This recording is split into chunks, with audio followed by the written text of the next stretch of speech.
I would say, honestly, re-energizing.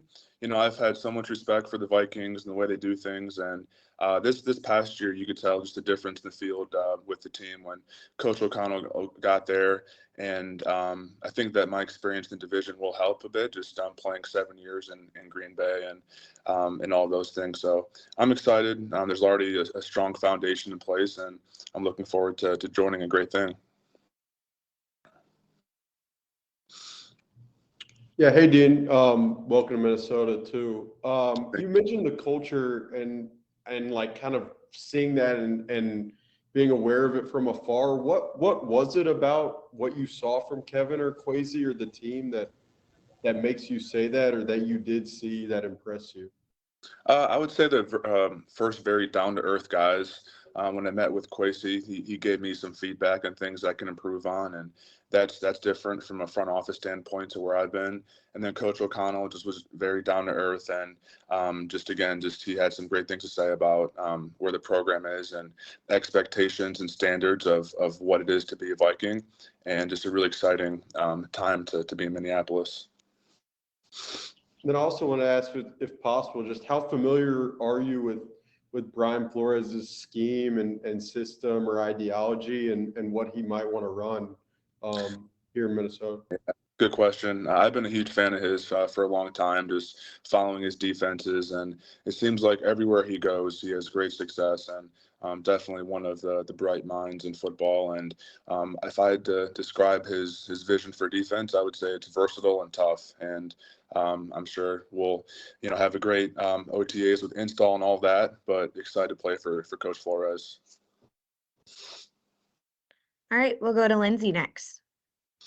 Hi, Dean. Welcome to Minnesota. Alex stole my question, but no, I'll go ahead and ask something else. You mentioned like familiarity with the division and how that can be helpful and stuff like that. I'm just curious, like with the locker room specifically, if you've gained friendships at all with any guys in the Vikings locker room, just with how often you play them, and if so, just sort of how that can be helpful as you transition into a new locker room. Yeah, it just seems like the guys in the Vikings locker room are a lot of high quality guys.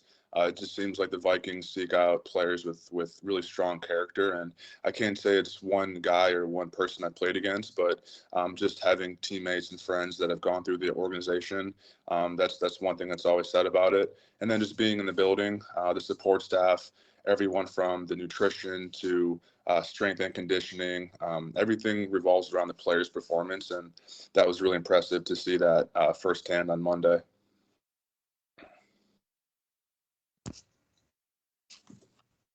All right, Andrew, go ahead, and then Craig after Andrew. Hey, Dean. Yeah, just what are your relationships like with some of the guys you're rejoining, whether it's Mike Smith or Mike Pettin or potentially Zadarius Smith? I think it's really exciting. I spent a number of years with Coach Pettin and Mike Smith, and I think it helps just this transition because they know the certain defenses and schemes that I've been successful in and certain situations that I've excelled in. So looking forward to them communicating that with Coach Flores and Coach Rumpf, and it's definitely a win for everybody.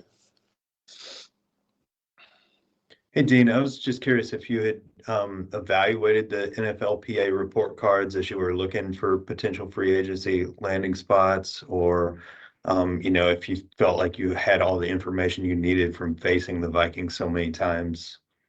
Yeah, that's definitely one thing that the players look at is the NFLPA survey, and the Vikings were first overall, as you guys know, and that's really impressive just for life outside of football, just how they treat the players and everything for the families that's in place to be a part of the experience, and that definitely was true as in visiting Monday, just with everything's in place for the players to be successful, and it speaks to the investment that the ownership and front office has put in place for the players just to overall give a great experience for them and their families.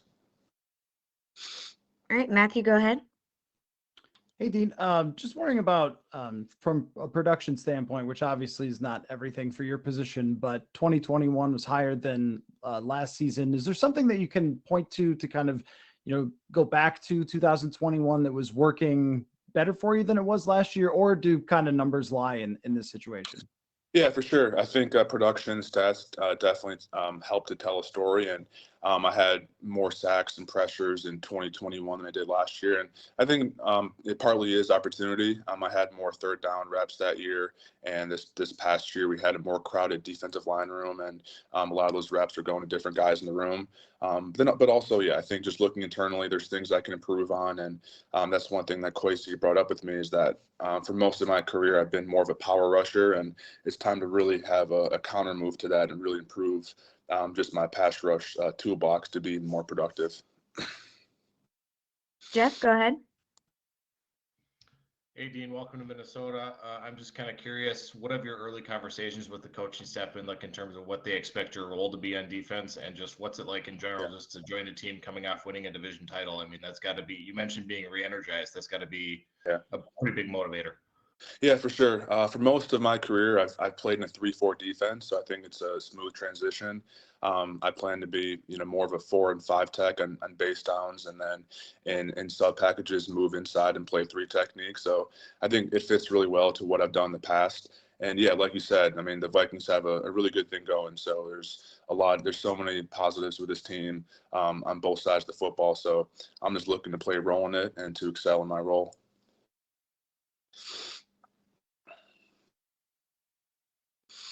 Any more questions for Dean?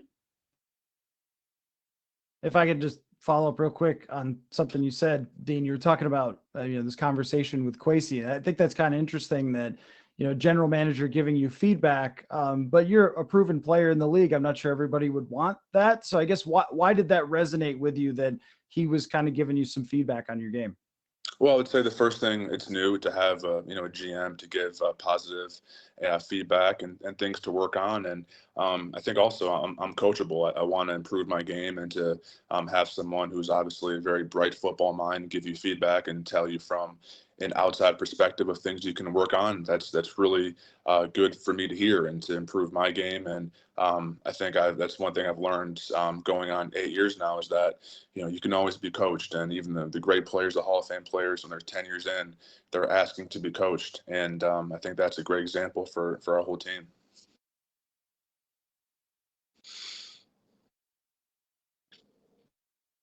All right. Well, thanks everybody, and thanks Jean for joining. Okay. Thanks, Where's Dean. Marcus at? Is Marcus here too? Or Yep, I'm about to let him in just a minute. If you want to stay and listen, you're welcome to. Oh, it's all good. Just okay. All right. Thanks, guys. Yeah. Thanks, Dean. Thank you. I'd just really like to start off with a thank you to, my prior team, the Saints. I would say my coaching staff and the trainers, my teammates, when I think back to that time and just the decisions to even be drafted there, a lot of my life really began there. I like to say that my family and some of the greatest memories I have are because of, just the decisions that, the coaches and the GM, Mickey, all of them actually, made. Without that, I wouldn't even be in this position today. And then, this transition period, I like to thank the Vikings, Coach O'Connell, just everybody there for, showing such genuine interest and excitement. I think, that's transferred over, and just from there, I'm excited to even be a part of this.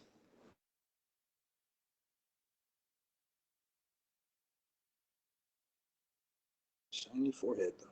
It's on y'all. Questions for Marcus? Alec, go ahead. Yeah, hey Marcus, welcome. First of all, congrats. What was it about what you saw from Kevin O'Connell or heard from him just in meeting with him that stood out to you? I want to say my favorite part just talking to them was their excitement. Just the energy that I got from them. I wouldn't say it's not many teams, but him in particular stood out as somebody that I feel I would love to go play for. Someone that I'd go out there and be able to put my all out there and know that he's right there along with us, fighting with us. So I want to say that stood out the most. Matthew?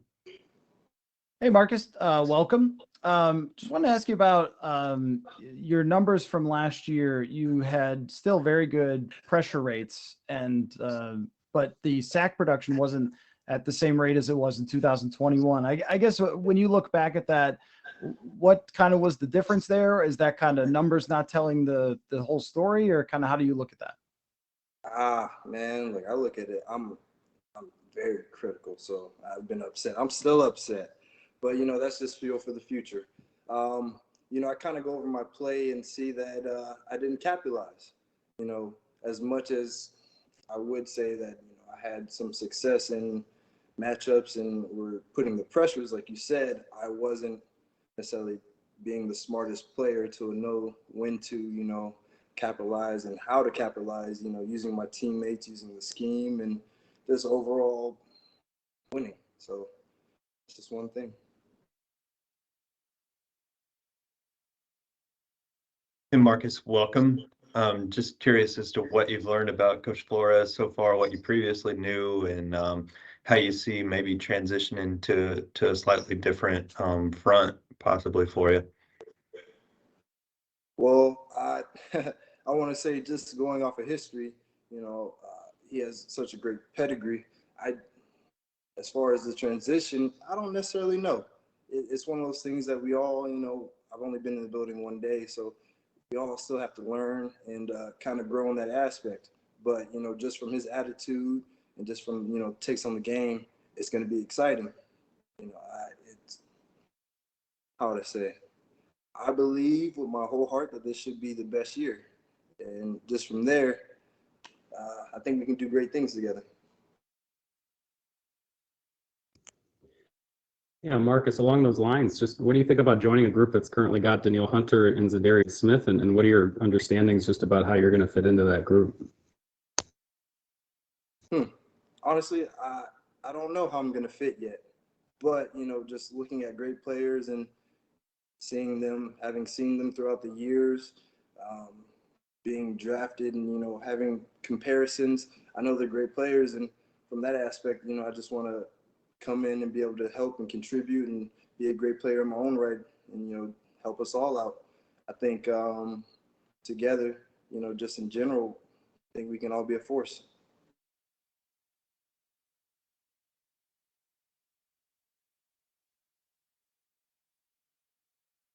And Marcus, did you have much familiarity with Minnesota aside from just playing against the Vikings before you came up to visit, and maybe what were your impressions? Because it's clearly an impressive facility and things like that. So I just wondered what you think of kind of, coming to Minnesota. It's a little bit different than maybe where you were in New Orleans culture-wise. Just how you feel about that.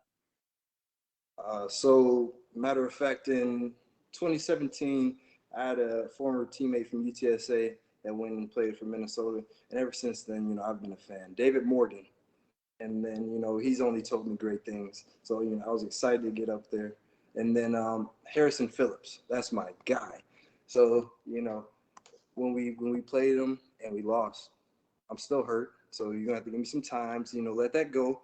But when we played him and lost, he only spoke so highly of Minnesota. And so just from that perspective, I'm ready. How do you have the relationship with Harrison Phillips? Oh man, we trained out in Carlsbad, California at Exos. If anybody watching Exos, go there. But honestly, we just were able to spend a lot of time together and train. That was one guy that I was able to gravitate towards, and really helped lift me up throughout my process.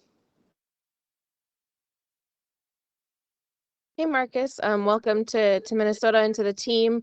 Just wanted to ask you about Cam Jordan. Obviously, he kind of has a connection to Minnesota with his dad being a Vikings legend. So wondering if you've heard anything about just Minnesota and the Vikings from him, and also how he helped you develop your game. Oh man, every time we talk about Minnesota, he's talking about the cold. Yeah, that man is something else. But he always claims it as home. So I like that aspect of it. And as far as what I learned from Cam, what I learned from Cam was, and it's kind of weird, and I know most people don't necessarily think about this, but he does so many things behind the scenes. That is a someone that I look up to, like I can look up to purely beyond everything else based off his work ethic. Like you would not know that he gets up and runs every morning miles and miles before he even works out. And you wouldn't see how much he does in the community. Like he will take his off days and go and just be a beacon. You know, he's really one of those guys that you're like, you can look forward to and want to be like, and that you can follow. You know, there's not many true leaders out there, but he's one of them. Alec and then Jeff. Yeah, Marcus, not to bring up this last game again, but you have matched up against Christian Darrisaw, I think, and Brian O'Neill. I don't know. I mean, you face a lot of guys, but if you think about those guys, what stands out about those guys, just thinking about going up against those guys and how impressed you might have been? You know, I like to think that I play a physical style of football, and anybody who wants to be physical with me, which is not always a lot of people, you know, you got respect, you know, and a lot of offensive linemen, they have to earn their respect, or else, you know, as Cam would say, they're road bumps. And me on the personal end, like I need to get better so I can make everybody road bumps. But you know, those are two guys that have definitely earned my respect. Brian, you know, just seeing him, I want to say we're in the same draft class, so like I always like seeing him. But it's definitely going to be something, you know, and having guys that, you know, can play and that you can depend on, especially on the opposite side, it's only going to make us better. Hey, Marcus, I got two quick ones for you. What does it take, first of all, for a product out of Texas San Antonio to turn into a first-round pick? And what's it like to join a team that's coming off of winning a division title? UTSA. Say that first. Dang, that's a hard one. I wouldn't say there's necessarily something that it takes. I was more just blessed. You know, I was able to play the game for my teammates and for my coaches and just kind of love every second of it, you know, even the tough parts of losing. But in a certain regard, you know, that just taught me more of what I really wanted, that I wanted to be better. And as far as joining, shoot, at this point, I just hope that, you know, well, the plan is to win the Super Bowl. So, you know, last year's in the past. I got to let certain things go even for myself. And, you know, a lot of things don't matter, especially when we step on the field again. So, yeah. Hey, Marcus, when Dean was wrapping up his session just before yours, he's like, where's Marcus? Like, I mean, it's like he's already connected with you. You've already connected with him. I guess, like, as incoming and wanting to give the defense maybe more of a push than an effectiveness than it had a year ago, and maybe even a couple of years now. How much do you take ownership of you guys joining forces and really trying to make some real strides?